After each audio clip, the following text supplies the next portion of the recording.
Baik, Kita kembali ya. lagi ya menerusi segmen Tazkirah kita ni yang tadi kita ni berikan tajuk yang akan dibawakan rebutlah peluang beramal. Beramal. Baik.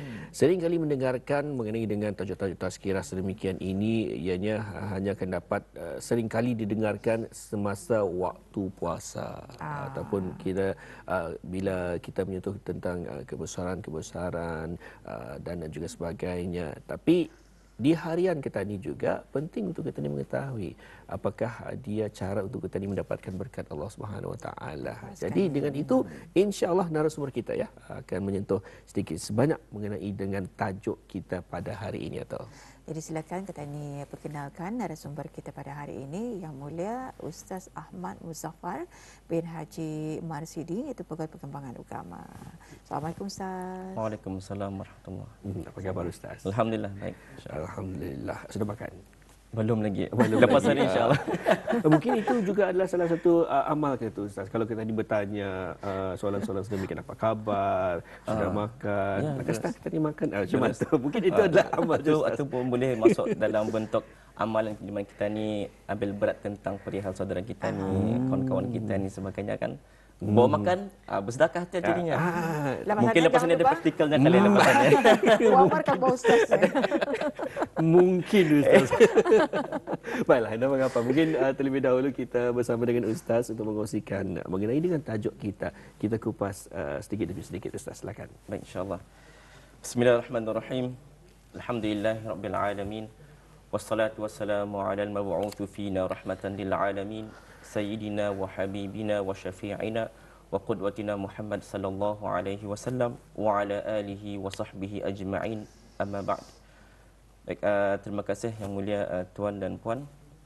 Alhamdulillah kita ni berkumpul pada pagi ini dengan izin Allah Subhanahu wa taala, di mana kita ni akan serba sedikit mengenali tentang konsep beramal, tentang konsep rebutlah peluang untuk beramal. Pertama sekali kita ni tahu bahawa peluang hidup itu Allah Subhanahu wa taala berikan kepada kita ni tanpa kita ni meminta sendiri pun. Malam semalam kita ni tidur. Tanpa kita meminta, tanpa kita ni mengawal, pagi ni boleh bangun. Lepas bangun itu rasa yang bahawa kita ni ada lagi peluang kedua untuk hidup. Dan peluang ni tahu bahawa indah semua orang diberikan peluang macam mana ni.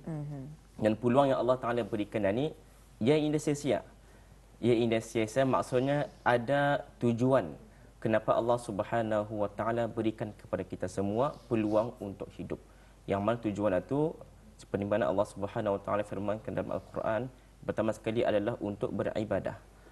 وَمَا خَلَقْتُ الْجِنَّ وَالْإِنْسِ إِلَّا لِيَعْبُدُونَ. Dan aku tidak ciptakan jin dan manusia kecuali untuk beribadah. Dan yang kedua adalah untuk menjalankan tugas sebagai seorang khalifah di muka bumi Allah. Jadi dua tujuan kenapa Allah Subhanahu Wa Taala berikan peluang ini kepada kita ni. Artinya secara automatik dapat difahami bahawa kehidupan kita ni di dunia ni bukan sia-sia, ada tujuannya. Dan tujuannya ni sekiranya kita ni pun tahu bahawa kematian itu tiba dengan tiba-tiba. Indah dapat dirancang. Indah dapat dirancang. Jadi sebelum masa itu tiba, yang mana kita ni pun dah tahu bila masa itu tiba kan, bila masa itu akan datang, di mana kita ni dijemput oleh Allah Subhanahu Wa Taala, perlu ada sikap merebut ataupun urgensi untuk melaksanakan tugas yang telah Allah Subhanahu Wa Taala berikan kepada kita ni. Jadi pertama sekali tadi adalah beribadah. Jadi sebagai contohnya, ustaznya kedia kau ni sibuknya. Pagi-pagi lepas subuh keluar rumah berjalan. Sepanjang hari itu di office. Pagi, tengah hari, petang. Balik semula ke rumah, ngalih-ngalih sudah. Apatah lagi keluarganya, anak bini dan sebagainya, mempersiapkan kerja rumah. Lepas satu pukul 9, ngalih sudah, tidur. Repeat lagi besoknya, diulangi balik. Jadi Ustaz, macam mana aku akan beramal? Jadi di sini sepatutnya kita ni perlu faham. Pertama sekali sebelum mengongsikan tentang contoh-contoh dan sebagainya, perlu kita faham bahawa konsep beramal itu sendiri, konsep beribadah itu sebenarnya bukan terhad kepada perkara-perkara ibadah mahdah atau ibadah-ibadah yang khusus. Apa ibadah khusus? Macam sembahyang, baca Quran, puasa, i'tikaf atau ibadah-ibadah khusus. Betul. Tapi ada juga ibadah-ibadah umum yang mana kita ni boleh juga amalkan. Sebagai contoh, ketika sampai di office, macam mana kita ni bekerja? Adakah kita ni bekerja itu dengan penuh tulus, dengan penuh ikhlas misalnya? Bagaimana kerja kita yang kita ni buat, adakah dengan penuh teliti? Allah Subhanahu Wa Taala suka sekiranya hamba-Nya ini membuat kerja dengan penuh tekun, dengan penuh teliti. Itu konsep namanya itqan dalam Islam. Lepas itu, bagaimana kita bergaul dengan rakan sekerja kita ni misalnya? Adakah kita ni sengaja menyakiti hatinya, sengaja mengumpat belakangnya, sengaja mengucap-mengucap ke dia, ataupun Itulah, Ustaz satu itu contoh lah, Ustaz. Itu contoh lah. contoh yang anda boleh dibuat tak? Allah. Ya, baik. Itu biar pun sedikit. Memang kalau dilihat juga seperti yang Ustaz tadi kongsikan, kalau di awal pagi sendiri juga Ustaz, memang kita ni kadang-kadang memang ia tulus, tapi kadang-kadang telefon bimbit ini selalu mengganggu. Ada berbunyi kering. Ini contoh yang sebenar. Jadi bagaimana untuk ia tulus satu? Jadi mungkin dapat diteruskan oleh Ustaz. Baik. So misalnya di antara cara supaya kita ini dapat lebih tulus dalam bekerja, lebih tekun adalah menghilangkan distractions ataupun apa Melayunya gangguan-gangguan. Sebagai contoh, kalau kita ni berpuasa misalnya, kita ni berpuasa sepanjang hari itu kita ni melakukan ibadah kepada Allah. Tapi ada kala-kalanya kita ni ketika berpuasa, ia tajam masanya akan mengqadha tidur misalnya. Tidur berqadha. Ataupun kita masanya Bayar tidur. Tem hari bulan-bulan biasa dia akan melihat ada tu channel masakan. Tem bulan puasa kita dia kena channel masakan. Itu namanya gangguan.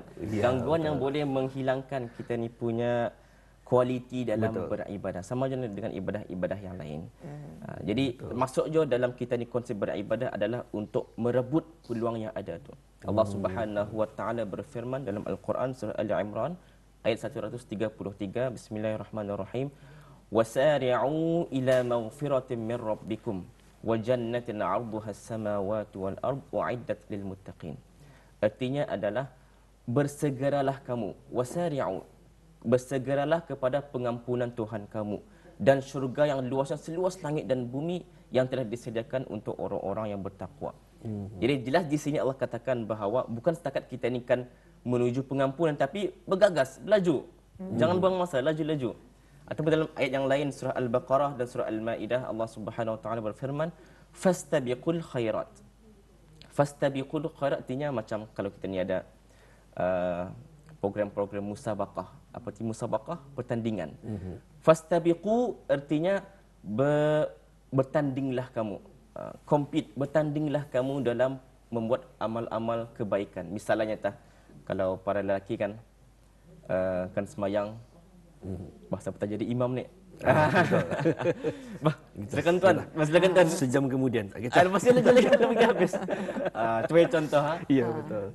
Artinya kita ni macam indah ada rasa urgensi kan. Aku mau merebut peluangan ni. Ini peluang beramal. Azan kah sebagainya, bersedekahkah, bahasa petakan yang membelanja kita ni makan misalnya. Ya, betul. Ini ingin menyentuh juga sebenarnya Ustaz. Kadang-kadang bukan kenapa ya, bila ini pernah juga terjadi sendiri mengenai dengan sembahyang ini. Kadang-kadang merasakan diri itu kerdil kadang-kadang.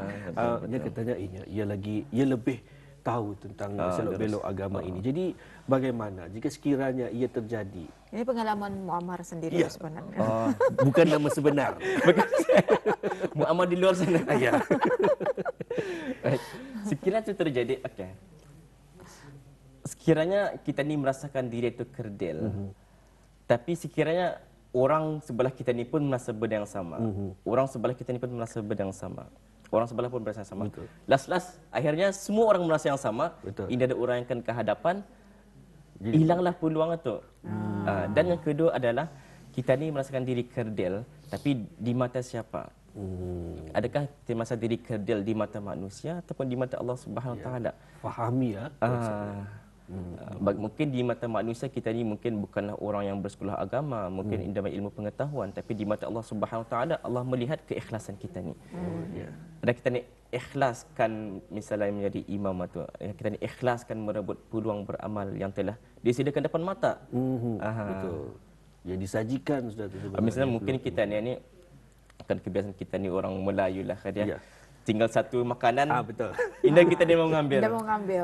Kita tu Takut budaya kena kita. capcap. Atau lepas satu di apply di tempat-tempat lain tu juga. Ada peluang dia mau diambil. Betul. Mungkin itu kali ya. Itu penyebabnya mungkin. Oh, salah kira itu satu. penyebabnya. Jadi kalau ada satu pam-pam matalah. Kalau satu ambil je. Baiklah, Di kita sini, berjenakan sedikitlah ya. Kita ni juga ingin mengetahui ni, apa sebenarnya di antara contoh-contoh amalan yang boleh kita ni mulakan. Kalau tadi Muammar katanya itu pengalaman macam pengalaman. Tadi pun kadang-kadang tadi ni mempunyai rasa rendah diri itu lampau orang tadi. Lampau rendah. Padahal ada sebenarnya kemampuan itu tapi ada keyakinan. Jadi untuk memberikan keyakinan, apa contoh-contoh amal yang boleh kita ni lakukan? Baik. Sini saya bawakan pertama sekali sabda Rasulullah sallallahu alaihi wasallam daripada Anas bin Malik radhiyallahu anhu bahawa Nabi Muhammad sallallahu alaihi wasallam bersabda, "Yatba'ul mayyita thalatha, ahluhu wa 'amaluhu wa maluhu, fayarji'u ithnan wa yabqa wahid, yarji'u ahluhu wa maluhu wa yabqa 'amaluhu." Artinya adalah seorang jenazah mayat itu akan diikuti oleh 3 perkara. Pertama sekali adalah hartanya, kemudian keluarganya, kemudian amalnya. Apabila mayat itu dikuburkan, 2 benda akan balik semula, iaitu keluarga akan balik, harta pun akan balik. Hidup as normal macam biasa. Tapi akan bertahan menemani bersama-sama dengan jenazah itu adalah satu, iaitu amalnya. Jadi di sini kita nampak bahawa kita ni manusia ni selalu bersegera berhabis-habiskan memperbanyakkan harta kita ni. Betul. Bersegera akan berbangga-bangga dengan keluarga kita ni. Tapi jarang kita akan berbangga-bangga dengan amalan kita ni ataupun kita ni memperbanyakkan amalan kita ni. Baik. Jadi yang pertama sekali contoh yang boleh saya kongsikan di sini. Kita ni bermula dengan perkara yang kecil sahaja. Bermula dengan perkara yang simple, yang mudah. Pertama sekali adalah sedekah. Iaitu sabda Rasulullah sallallahu alaihi wasallam, setiap sendi daripada manusia itu ada sedekahnya. Setiap hari apabila matahari itu terbit, sekiranya seorang manusia itu mengadili di antara 2 orang yang berkelahi, itu juga merupakan sedekah. Misalnya di office saya nampak 2 orang ni selalu berkelahi ni. Kita ni menjadi orang tengah untuk mengadili, untuk mendamai. Itu sedekah sudah. Ataupun kata Rasulullah sallallahu alaihi wasallam, kita ni membantu seseorang mengangkat barang-barangnya ke atas kenderaan atau membantu seseorang misalnya bagi anak murid sekolah. Ini mungkin sudah start cuti sekolah kali ya, kan cuti sekolah. Tapi mungkin selepas ini sekiranya nampak guru-guru kita ni payah-payahan kan mengambil buku keluar kereta. Anda ada kata banyak barangnya. Kita ni sebagai seorang murid anak sekolah, bantulah guru-guru kita ni, cikgu-cikgu. Itu juga merupakan sebagai sebuah sedekah. Ataupun kata Rasulullah sallallahu alaihi wasallam, wal kalimatu thayyibatu sadaqah. Perkataan yang baik, bercakap baik, memuji orang dan sebagainya itu sedekah. Wa bi kulli khatwatin tamshiha ila salah sadaqah. Setiap langkah seseorang itu berjalan menuju ke masjid untuk sembahyang itu sedekah. Wa tumitul adza 'ala tariq sadaqah. Dan menghapuskan, menghilangkan apa-apa pun bahaya daripada jalan itu merupakan sedekah. Jadi di sini kita nampak bahawa sedekah, biasa kalau kita fikirkan sedekah tu usin, mengeluarkan duit. Ustaz, aku ni dah jauh berapa gajiku misalnya, beratkan mengeluarkan duit. Tapi sebenarnya itu bukan merupakan alasan lah. Kita ni Allah hendak melihat berapa kuantiti. Betul. Tapi Allah melihat keikhlasan kita ni. Walaupun kita RM1, RM10, RM20, sekiranya mampu keluarkan. Baik. Lain daripada harta kewangan, di sini Rasulullah sallallahu alaihi wasallam mengemukakan pelbagai cara yang boleh kita ni buat yang juga merupakan sedekah, yang mana semua perkara ini kalau kita ni lihat dan difahami, ia merupakan kita ni menghubungkan jalinan yang baik dengan makhluk yang lain, dengan manusia yang lain. Betul. Hablum minallah, hablum minan nas. Baik, bila bercerita tentang makhluk Allah Subhanahu Wa Taala ini, bagaimana pula Ustaz? Bagi mungkin binatang ke peliharaan dan juga sebagainya, juga adakah itu dikira sedekah? Mungkin contohlah kalau di awal pagi ini ada tiba-tiba kucing datang, kita ni bagi makanan, itu pun juga Betul, dikira itu pun sebagai sedekah, ya. sedekah. Betul. Kucing termasuklah misalnya anjing. Anjing misalnya kita lihat ia kehausan, kita bagi minum, itu juga merupakan sedekah. Dan Rasulullah sallallahu alaihi wasallam mendoakan seorang wanita yang telah berzina, tapi wanita ini membagi minum seekor anjing. Rasulullah kata wanita itu masuk dalam syurga. Itu merupakan sedekah. Walaupun binatang itu binatang yang mungkin kita ni jarang-jarang kan pegang, kadang memang dia boleh pegang takut anjing, tapi kalau melihat ia lama misalnya kita tolong. Jadi itulah ya amal kebaikan yang dapat kita dilakukan, ya, bukan setakat manusia tapi juga bagi binatang berkenaan, ya. Memang satu pendedahan yang ataupun pengongsian yang cukup menarik juga. Kita beramal ini yang telah dikongsikan tadi Ustaz, ya. Setiap sendi kita ni boleh lakukan kita diberikan amal tersebut, bukan hanya setakat wang, bukan juga hanya setakat senyuman. Senyuman saya boleh balik. Bertanya pun boleh kan? Bertanya pun boleh. Tapi mungkin banyak lagi yang amal-amal yang sebagai contoh yang boleh kita laksanakan. Yang juga masuk dalam sedekah ini juga kan saya menyebut juga itu di mana kata Rasulullah sallallahu alaihi wasallam, setiap sendi ada sedekah, dan setiap sendi yang perlu disedekahkan ini boleh dilangsaikan dengan 2 rakaat solat duha. Jadi itulah mungkin masa kita bekerja ni kan, waktu sebelum zuhur ni mengambil masa 5 ke 10 minit untuk solat duha, 2 rakaat sahaja anda batal. Ataupun boleh menjadi sebagai satu bentuk sedekah. Dan yang seterusnya adalah di mana kita ni di bulan Darussalam ni berpeluang untuk bersedekah dalam membina masjid. Kan tadi nampak lihat banyak iklan-iklan di TV, di radio kan, di mana ada hadis Rasulullah sallallahu alaihi wasallam bersabda, "Man bana masjidan lillah kama fahasi qattatin aw asghar banallahu lahu baitan fil jannah." Barang siapa yang membina masjid, kecilkah sumbangannya ataupun besarkah sumbangannya, Allah akan membinakan ia rumah di syurga. Ataupun juga kalau kita lihat di bulan ini sungguh beruntung kerana di mana-mana di masjid kita lihat ada QR code. Sudah. Betul. Senang untuk sedekah. Kalau ada cash, boleh transfer untuk Palestin, untuk masjid dan sebagainya. Dan mungkin ada masa lagi ni. Silakan InsyaAllah. 2 jam kan Ustaz? 2 jam. Boleh 2 jam. Cancel program yang lain. Kupu nanti ada convocation. Dah boleh berita. Allah Akbar. Baik, seterusnya yang kedua adalah berzikir. Di mana ini merupakan amalan yang mudah, tapi kita ni boleh membuatnya walaupun tak hari kita sibuk-sibuknya, kita ni boleh membuatnya juga. Itu kata Rasulullah sallallahu alaihi wasallam. Rasulullah bertanya kepada para sahabat, di antara para sahabat ini, adakah kamu mampukah untuk mendapatkan setiap hari itu 1000 kebaikan? Setiap hari 1000 kebaikan. Kemudian kata para sahabat, macam mana Rasulullah setiap hari ada 1000 kebaikan? Kata Rasulullah sallallahu alaihi wasallam, yasbahu mi'atan tasbihah. Kamu bertasbih setiap hari 100 tasbih. Maka ditulis bagi kamu itu 1000 kebaikan ataupun dihapuskan 1000 kesalahan ataupun dosa. Jadi kita ni kan berzikir sambil buat kerja itu menaipkan misalnya sambil mulut itu subhanallah, subhanallah, alhamdulillah. Atau secara indah langsung kita ni menghabiskan hari kita ni di tempat kerja, tapi pada masa yang sama ada 1000 kebaikan, ada 1000 kebaikan. Ini cara yang mudah untuk kita ni merebut amalan kita ni, insya-Allah. Alhamdulillah. Dan juga kalau disilap juga ya, kalau di rapat pagi kita ada sering membawakan juga Ustaz. Mungkin ini sebagai pengungsian juga yang menarik juga, yang sering saya ingat di mana kata ada salah seorang daripada ustaz ini katanya, kita ni gunakan teknologi zaman sekarang ni. Mungkin sebelum kita ni membuka WhatsApp, ada tu orang mengantar WhatsApp. Sebelum kita ni membuka WhatsApp, kita ni berzikir 10 kali. Contohnya, kalau mampunya 10 kalinya, baru kita membuka WhatsApp. Jadi bayangkan kalau ia rancak bercerita dengan kawannya, berapa kali ditunggunya ni. Boleh mengantarnya. Jadi bayangkan dalam sehari itunya, kalau tanya 1000 kali, berapa tu ya? 10 kali 1000. Jadi dari sana mungkin itu salah satu cara yang baik juga ya, betul, untuk dilakukan. Jadi Mungkin atau Apa kita tu? dicuba.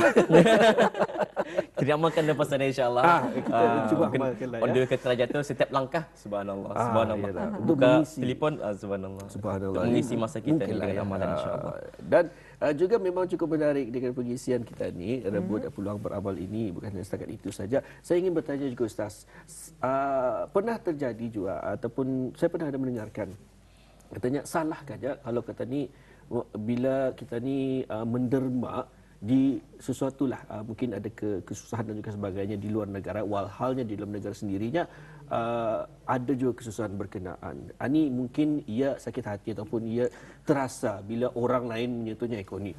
Yang orang luarnya kau bantunya, yang di dalam aninya nak kau bantu. Jadi macam mana Ustaz? Ia keliru banyak, macam salah aku juga, macam mana tu je. Jadi mungkin dapat dikongsikan. Baik.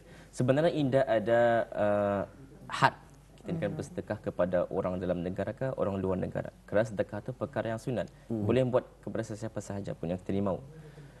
Memang betul sekiranya ahli keluarga sendiri ataupun jiran kita sendiri yang kita nampak kesusahan, mereka itulah yang lebih aula, lebih terutama untuk kita ni beri sedekah. Sedekah yang terbaik adalah sedekah kepada ahli keluarga. Dan sedekah terbaik sedekah kepada jiran tetangga. Jadi sekiranya misalnya kita ni setiap hari mempost di sosial media kita ni, aku sedekah di negara ni, sedekah di negara itu, tapi jiran kita ni melihat kami ni dalam kesusahan, tapi ke dia memerlukan garam. Jadi kita ni oleh sebab itu dalam Islam bukan setakat kita ni syok sendiri. Bukan kita ni terkaya dalam masjid, dalam rumah terkaya kita ni ingat orang lain. Indah. Dalam Islam ada namanya hablum minan nas. Kita menjalin hubungan dengan manusia yang lain. Sebab itulah hubungan silaturahim sangat dititik beratkan. Sebab itulah kita ni dititik beratkan untuk terlebih dahulu memberi salam pun juga merupakan amalan yang kita ingin merebut. Bersedekah dan sebagainya, mengambil perhatian kepada orang-orang sekeliling kita ni. Itu merupakan Islam yang sebenar. Rasulullah sallallahu alaihi wasallam orangnya baginda ni merupakan orang yang sangat prihatin kepada fakir miskin, kepada anak yatim, kepada orang-orang dalam kesusahan. Itu boleh kita ni cuba contohi sunnah-sunnah baginda sallallahu alaihi wasallam insya-Allah. Jadi di sini 2 minit ni Ustaz. Okey. Kadang-kadang kata ni ada rasa, tidak ada semangat, kurang bersemangat ataupun berat rasanya untuk beramal. Macam mana untuk tanya pandangan ni? Baik. Di sini bagaimana kita ni rasa kurang semangat? Baik. Pertama sekali adalah buat amal ikut kemampuan. Buat amal ikut kemampuan. Contoh-contoh yang saya berikan tadi, contoh-contoh yang mudah untuk kita ni mulakan. Kerana habbul a'mal indallah adwamuha wa in qalla. Amalan yang paling Allah cintai, yang paling Allah sukai adalah amalan yang sedikit tapi ia konsisten. Asalkan ia konsisten, tadi buat, tadi cuba buat. Mampu solat 2 rakaat, cuba buat. Mampu berzikir, tadi cuba buat. Mampu sedekah, tadi cuba buat. Yang kedua sekali adalah jangan remehkan niat untuk beramal. Niat kita ni belum lagi membuat tapi sudah berniat. Ya. Kerana kata Rasulullah sallallahu alaihi wasallam, sekiranya seseorang itu berniat untuk membuat sesuatu amalan, walau belum membuat sudah dibagi 1 pahala. Tapi sekiranya ia sampai membuat, dibagi 10 kali pahala. Dan sekiranya seseorang itu berniat misalnya itu untuk beramal, ini ia berniat untuk membuat perkara-perkara kejahatan, buat untuk maksiat. Sampai ia membuat, selagi ia belum membuat amalan kejahatan itu, belum lagi dikenakan dosa. Apabila ia sampai membuat, baru dikenakan 1 dosa. Kita lihat betapa pemurahnya Allah Subhanahu wa taala. Jadi kita ni sementara ada kesempatan hidup di dunia ini, rebut-rebutlah peluang yang kita ni ada untuk melaksanakan tugas kita ni sebagai hamba Allah, untuk beribadat kepada Allah sebanyak-banyaknya dan melaksanakan tugas kita ni sebagai khalifah Allah, insya-Allah. Alhamdulillah. Alhamdulillah. Sangat menarik. Betul. Rebutlah peluang beramal. Beramal pun banyak pertanyaan. Tapi Tidak, apapun saya mendengar apa ni suara-suara. Dia mengapa? Ia satu pengalaman ataupun pengongsian daripada orang lain. Jadi semoga terjawablah ya Insya-Allah, Ustaz. insya-Allah. Dengan pengongsian berkenaan, kita ucapkan terima kasih kepada Ustaz Ahmad Muzafar bin Haji Marsidi. Insya-Allah Ustaz ada amal tersebut, ada sedekah tersebut dan juga kita berpahala daripadanya ya Ustaz. InsyaAllah, amin ya rabbal alamin. Bersoal lagi. Assalamualaikum Ustaz. Waalaikumsalam warahmatullahi wabarakatuh.